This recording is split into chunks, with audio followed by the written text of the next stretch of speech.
compatriotes, nous sommes maintenant dans le dernier virage. Nous devons suivre la voie de la résistance patriotique pro-Congo. Botelema. Bolanda Ngai Papa Mosakoli, le guerrier Mboka Mosika, le grand guerrier Oyo Azali Kobunda Etumba, ya résistance patriotique pro-Congo. Nazali Kobenga ba pro-Congo nyonso boya to sangana pona to bunda Etumba Oyo ya Kobengana ba médiocre, ba incompétent, ba voyou de la République, ba receleur, ba ngwalima Oyo ba sasimboka, Oyo bazali koyana discours ya mensonge ya kolali Sabino Pongi, Oyo Félix Antoine Tshilombo Tshisekedi Kasongo Perroquet 0%, Oyo azali kozwa ba ministre, ba gouverneur ya ba province, Oyo Fifi Masuka, Oyo azali gouverneur na Lualaba na Kolwezi, Oyo azali Tuti, azali koyibela ye bambongo, ye azali kopesa Fifi Masuka ba pourcentage, azali kopesa ba ministre na ba premier ministre na ba directeur ya ba entreprise publique bayiba ka bambongo na place na ye bayibela ka ye bongo ba pourcentage ye azali kopesa na ba miyibi oyo baza koyibela ye. Or yende mutazali moyibi ya numéro 1 na kati ya mboka wana, asasi mboka ndeko sasa mboka. Mes chers compatriotes, le plan diabolique du traître Félix Antoine Tshilombo Tshisekedi Kasongo Perroquet 0%. Mes chers compatriotes, Félix Antoine Tshilombo Tshisekedi Perroquet 0%. La philosophie de son plan B, c'est de créer la guerre civile dans le pays.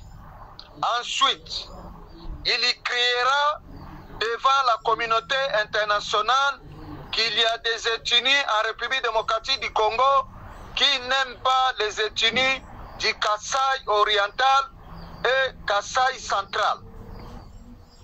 Il va se servir de ce stratagème pour dire que les autres ethnies du pays viennent commettre des génocides vis-à-vis de l'ethnie Luba. Ça lui permettra de passer officiellement à une phase de transition d'une durée de 2 ans. Ainsi, il pourra se maintenir au pouvoir. C'est pour cela qu'il demande aux populations des deux Kasaï, orientales et centrales, occidentales, d'intégrer massivement l'armée nationale de la République démocratique du Congo, abréviation FARDC. Ce n'est que de la manipulation politique. Son but, créer une guerre civile, ethnique, en République démocratique du Congo. Il y a déjà eu le génocide de Baluba au Kasaï. Peuple congolais, ouvrez vos yeux. Nous sommes bien informés. Voici une marque de son incompétence et de son échec. Lorsque la solution trouvée pour rester au pouvoir est de créer la guerre, de pousser des ethnies différentes à se déchirer au Kasaï, d'allumer le feu dans le pays, de diviser et de monter les populations les unes contre les autres en République démocratique du Congo. C'est la marque d'un échec puissant. Mes frères et sœurs, et papa et maman de la province du Kasaï oriental et Kasaï central, n'entrez pas dans la manipulation du traître Félix Antoine Tshilombo Tshisekedi, c'est l'ennemi de la nation République démocratique du Congo. Le plan diabolique du traître Félix Antoine Tshilombo Tshisekedi, Kassongo Perroquet 0%.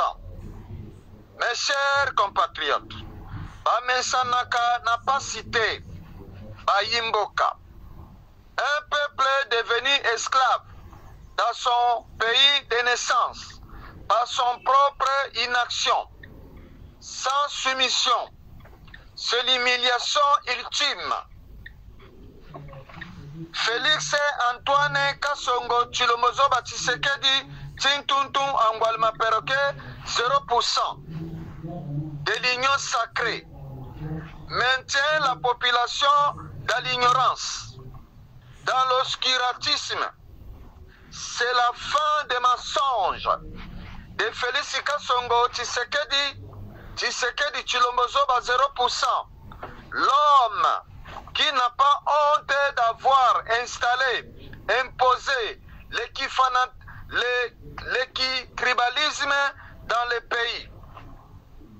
L'homme dont la doctrine et la ligne de conduite et la politique du séparatisme, du populisme, de la haine entre les différentes ethnies de la République démocratique du Congo. Il impose au peuple congolais, les Banyamulenge et les Tutsi congolais en tant que Congolais en se servant de l'article 10 de la Constitution de la République démocratique du Congo. Il est incapable de répondre aux besoins sociaux du peuple congolais.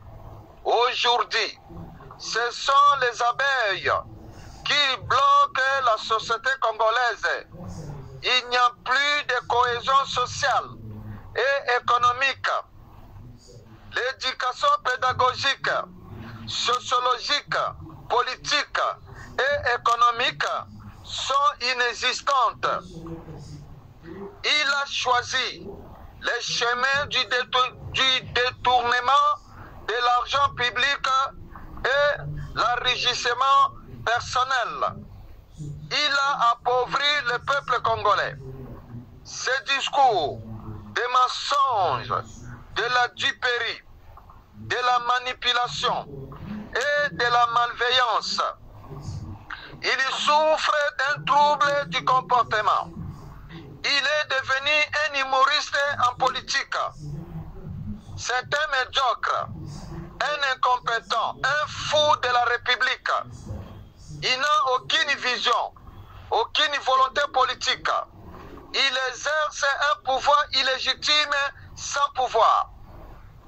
Un tyran incapable d'assumer son échec total. Il a vidé les caisses de l'État et a saigné la population. Kassongo, Tshilombo, Tintuntun, Tshisekedi Tshilombo 0% Perroquet. N'ayez pas honte. Yambula, Yambula. Ozali kotambola nde na etumbu ya Nzambe.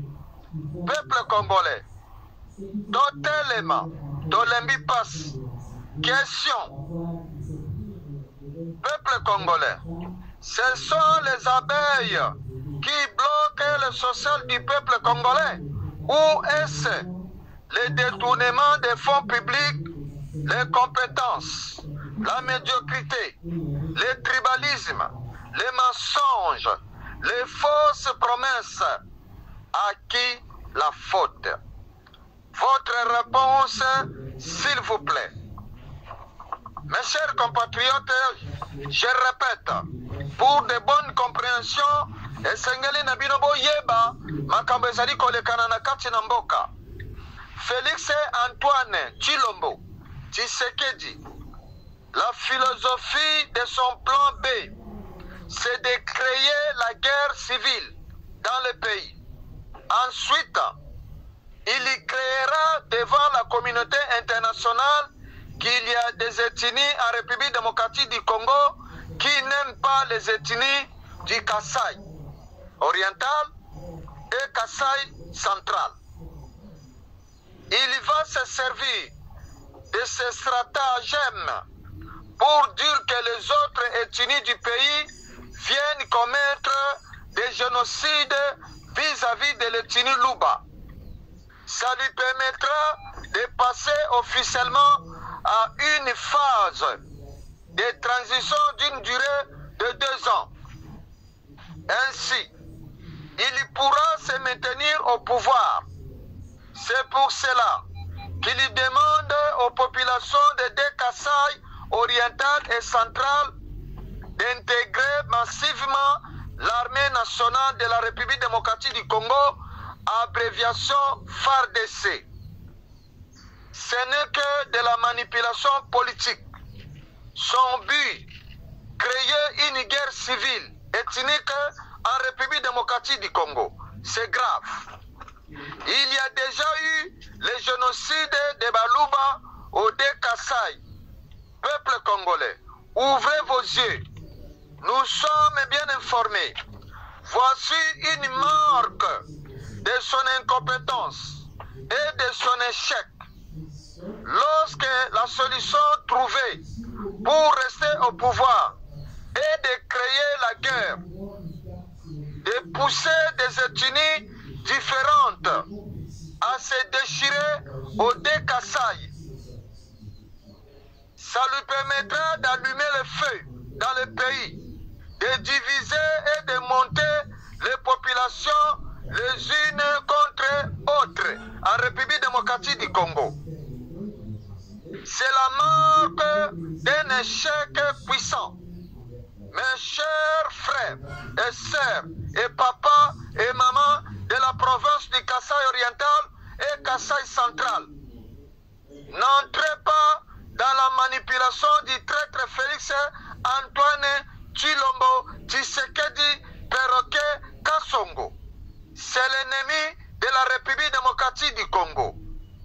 Le plan diabolique du traître Félix Antoine Tshilombo Tshisekedi Kassongo Perroquet 0%. Mes chers compatriotes, nalobi na bino na lopoto boye. Siko na koloba na lingala pona ba papa na ba mama ba yimboka basusu balanda ngai papa mosakoli le guerrier mboka mosika révolutionnaire oyo azali na kati ya résistance patriotique pro Congo. Nalobi na bino ba yimboka boye. Félix Antoine Tshisekedi Tshilombo Perroquet 0% Kassongo. Boyoka kiye ndenge auti kozala na Kananga na Mbujimai alobi na ba patriote oyo ya Baluba alobi na bango ke bino bozali lino na ngai, bino bozali makila na ngai, boya ngai te, bobenga na ngai te. Soki lelo na boyi kotonga Mbujimai miba na Kananga na Mbujimai na Mupompa ezali pona ntina ete bino ba chef coutumier bozali kotindela nga banzoi po banzoi esuwa ngai esala nga mabe na nzoto yango moyen ya lobi na bango ke moyen pesa bango réponse na développement côté infrastructure ya kotonga Kananga na Mbujimai ezali te pamba te banzoi nde baza kopekisa ye pona apesa bango réponse na makambo ya kotonga mboka. Alobi na bango lisusu ete amemeli bango 50 millions de dollars américains pona babongisa miba botuna na ye 50 millions de dollars américains ya alobi ki amemeli bango euti na poche na ye azumi 50 millions de dollars américains wana wapi po ayebisa bino bayimboka ke ayebi salaire na ye te, ayebi salaire oyo bafutaka ye te. Bandeko na yango plan B na ye ezali nini? Ayebisi bandeko Baluba ya Kananga na ya Mbujimai na munoko ya kitribalisme oyo aye ko impose aye ko installer na kati ya mboka. Alobi na bango boye nazali kobenga bino na lombango boya kokota na kati ya armée nationale oyo FARDC pamba te plan B na ye ezali nini? Alingi a créé atia désordre a manipulé ba etini nyonso na Congo pona tine te guerre civile moto apelisa moto na mboka po ya kokosa na communauté internationale ke ba etini mususo ya Congo baza kolinga baluba te Kasai oriental na Kasai central te nde basali génocide babomi baluba na ba etini mususu na Congo babomi baluba basali génocide comme ça ye aleka na lombango atia 2 ans ya ofele avanda wana angwazima comme ça ya avanda wana akomisa Congo royaume na ye tozali bien informé yango moni plan B na ye azali koya nango yango wana a créer guerre civile na mboka akosa na communauté internationale ke ba etini mususu ya Congo nde ba ye ko sala génocide babomi ba compatriote baluba ya Kasai ya Kananga na ya Mbujimai basali génocide ndenge frère na ye Kalonji Paul Kagame oyo azali premier agresseur historique ya Congo ya République démocratique du Congo ndenge aboma ba Hutu na batwa na mabele ya Biarimana na Kigali na Rwanda akosi na communauté internationale ke ba Hutu na batwa baboma Tutsi na sina loba na bino ke na mabele ya Rwanda etini Tutsi azalaka te ezali mensonge ba etini Tutsi wana bauta na Soudan bauta na Somalie Paul Kagame na Tibwabwa Yoweri Museveni oyo azali deuxième agresseur historique ya République démocratique du Congo bazali Batutsi oyo bautaki na Corne de l'Afrique na Afrique de l'Est oyo lelo koma EAC tango bayaki na komo ya AFDEL bayaki na komo ya Empire Imatuti lelo ebongwane komi EAC Communauté d'État d'Afrique de l'Est yango wana Paul Kagame akosaki mindele alobi ke Bahutu na batwa bakolo mabelo bazali ba peuple légitime o akosa alobi bango nde Bahutu na batwa basala génocide baboma Batutsi na mabele ya Rwanda na mabele ya Rwanda etini Tutsi azalaka te yango wana bomoni traître de la nation incompétent médiocre oyo ya Félix Antoine Chilombo Tintuntun Angwalima oya sasimboka kosasa oya senye bakesi nyonso ya leta ya mboka mbonge ezali sute aye kokomisa peuple congolais ba pauvre aye koboma mboka sasimboka kosasa bandeko tala plan na ye alinga créer guerre civile na République démocratique du Congo pona apelisa moto aloba keno apesa ba Kasayen baluba oya Kasayo central ya Kananga na ya Mbujimai abenga bango na lombango bakota na FARDC na armée nationale ya Congo po tinete ya pelisa moto ba etini wana nyonso bacha mubulu po ke guerre civile kota na kati na mboka après ya kokosa na communauté internationale ke voilà ba etini wana babomi bandeko ya Kasai nyonso mibale basali génocide comme ça ya sa déclaration ya glissé 2 ans avant dawana après ndenge ya sa tie tout wana juge ya cour constitutionnelle yende a tiré sonnette d'alarme a proclamé changement ya constitution wana yango nazali kobenga bino bayimboka bofungola miso na bino moto moka kosa bino te plan B na ye ezali a créé guerre civile comme ça kosa na communauté internationale ke etini wana misusu na Congo babomi baluba basali génocide babomi baluba tala plan B na ye ndoki na ye yango wana yango asa créé ki déjà ki tribalisme na mboka po apelisa mboka apelisa moto tozali bien informé yango nazali kosenga na bino bandeko boya tosala tobunda etumba oyo na kati ya résistance ya papa Mosakoli le guerrier oyo aye kopesa bino nzela na kati na résistance patriotique pro Congo mpona tobundela mboka totelema tobengana bamediocre oyo baye konyokola biso na néocolonialisme oyo baye kokotisa kitribalisme na kati na mboka oyo bazali ata na vision politique moko te oyo bazali ata na plan ya société te me bavandi wana bazali kokosa bino ke no Rwanda nzoka nde bazali bapion baza kosalela Kalonji Paul Kagame na Chibwabwa Yoweri Museveni ya Uganda. Bandeko nani atondisi batutsi na banilotiki na kati ya institution John Nyakero oyo ye anoma ambassadeur ya Congo na Kenya boyebi mabele ya tata na ye na mama na ye na Congo nazali kotuna bino azui Jeannette Nyakero oyo abotana Vitali Kamere bana 9 anome ye ambassadeur ya Congo ambassadrice ya Congo na Ghana boyebi mabele to village ya Jeannette Nyakero nazali kotuna bino azui Christophe Nyakero anome ye chef na maison civile na présidence de la République. Est-ce que boyebi village to mabele ya Christophe Nyakero nazali kotuna bino azui Tina Salama oyo azali porte-parole privé na ye anome ye porte-parole privé na ye na présidence de la République.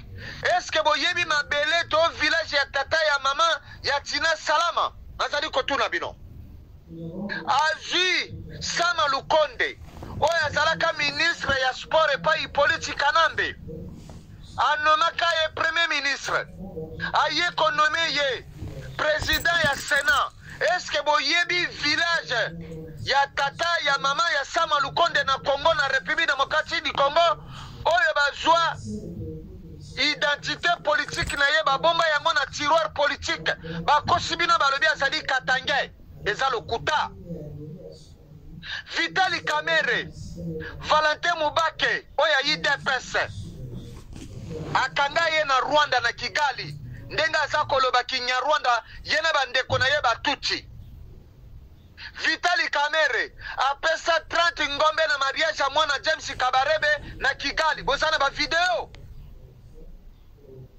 bandeko bososola bobima na kifanatisme politique boya to bunda etumba oyo ya résistance patriotique pro Congo nazali kobenga Sainte Live Papa Ino nazali kobenga Balianga ndo mokili mubimba état d'esprit nazali kobenga prophète de la nation Boketu Wayambo le grand libérateur nazali kobenga Papa Sayala na Belgique botelema nazali kobenga kanda ya Kikasama mona ya Ronzori telemi saba bana nyosa Ronzori batelema bisika baneje kweyaka nazali kobenga grand diplomate Constant Pinto mona ya Mayele telemi sa peuple.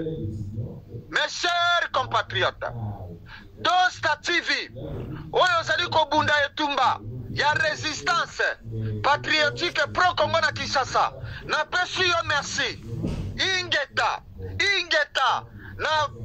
na kipatriotisme na yo na vérité na yo ndengo zali kobunda etumba oboyi ba corrompre yo oboyi ko trahir mabele ya bakoko na yo oboyi ko trahir makila ya Lumumba oboyi ko trahir bakoko na biso babantu ndenge ba journaliste kolabo oyo bakenaki epai ya rwandophone banyarwandaise Nyakero Nkana Louise Denise Tshisekedi bakozwa bambongo bakeko trahir makila ya peuple congolais na bamiete ya bambongo bapesaki bango topesi bango merci topesi bino merci ba journaliste wana topesi bino merci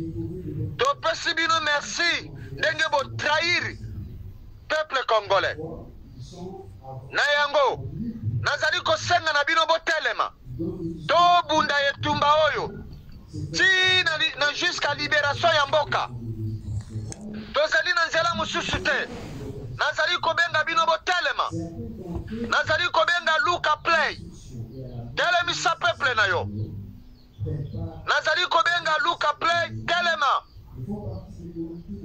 Deska Deska Idengo oyo azali révolutionnaire ayembaka nzembo ya révolution malgré ozali na kati ya prison na banzembo oyo ozali koyemba banzembo politique mpona kolibere peuple mpona kokonsatize peuple abima na kifanatisme abima na kati na ignorance. Deska Idengo tobosani yo te tozali koreconnaitre bitumba na yo ya révolution. FB Faba tozali kozela yo obimisela biso nzembo ya révolution ya sika.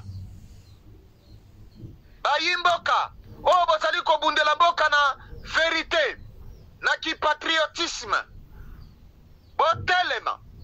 Chacun de nous a conscientisé bisika avandi mpona kotelemisa peuple pamba te moto ezali koya. Moto ezali koya esengeli na biso moko tomi libéré. Personne n'a jamais libéré personne. Personne n'a jamais libéré personne. La rue c'est pour le peuple.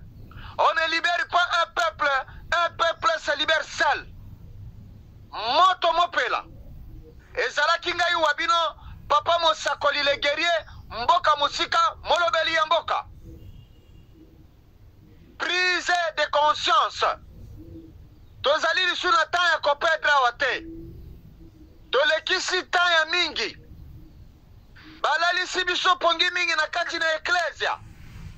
Balalisi biso pongi mingi na makambo ya kobina. Ba musicien congolais. Topesi bino merci. Bon continue toujours kolia mbongo oyo bazako boma peuple congolais na bazali kokata mitu na Beni, na Bunya, na Butembo, na province ya Sud Kivu, na province ya Nord Kivu na Ituri. Bino ba musicien topesi bino merci. Wera Son, Jibem Piana, Nyoka Longo. Bozali ainsi, bozali ebele. Tozali na bakombo na bino. Ezala bino ba mertien. Bino ba mertien kolabo. Bino ba juriste kolabo. Bino ba association ONG kolabo. Tozala bakombo na bino. Ezala bino ba journaliste. Ezala bino bozana kati na diaspora. Oyo bozali koya kosala hypocrisie. Toyebi bino. Tozana bakombo na bino. Soki tobotoli mboka. Tokopandre bino nyonso ba traître. Ba kolabo. Na kati ya résistance patriotique pro-Congo. Tokozala na mawaya mutu moko awate. Biso toye pole to libere mboka. Toko kanga ba parti politique nyonso. Toko kanga ba église nyonso na Congo. Toko kanga ba orchestre nyonso ya musique na Congo. Toko reprendre pona ko pesa éducation ya malamu pona tineke to développer mboka na biso. Batonga kamboka na musala. Batonga kamboka na musala. OK? Yango nazali kobenga bino nzambe apesi biso ba ressources naturelles. Nzambe oyo asalaki likolo na se.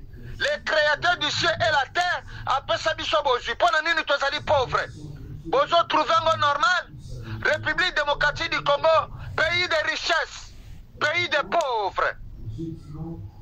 Bozali ko trouvengo normal? Nazali kotuna bino. République démocratique du Congo, pays de richesse, pays de pauvres. Peuple congolais zali ko vivre par jour na 0,33 centimes de dollars américains. À qui la faute? Triste réalité victuelle. Dans mon orengo d'appel de la résistance, paix à son âme. Alors, Bakinini, Eriango Yongongo Kokangaye, Félix Tshisekedi, Bobo Tolaye Bouko, le Pongo Zaliba, localité, ba territoire, Oya Tekiango, Naba, Bapaya, na EAC Empire Ima. Bo préféra qui n'a bino Koganga na l'église, Kobina Ndombolo. Lela Tosuki Wapi. Lela Tosuki Wapi. Nazali Kotuna bino. Nasuki wana na pesi bino merci. Bolinga te bokotelema. Bolinga te bokotelema. Moto mopela.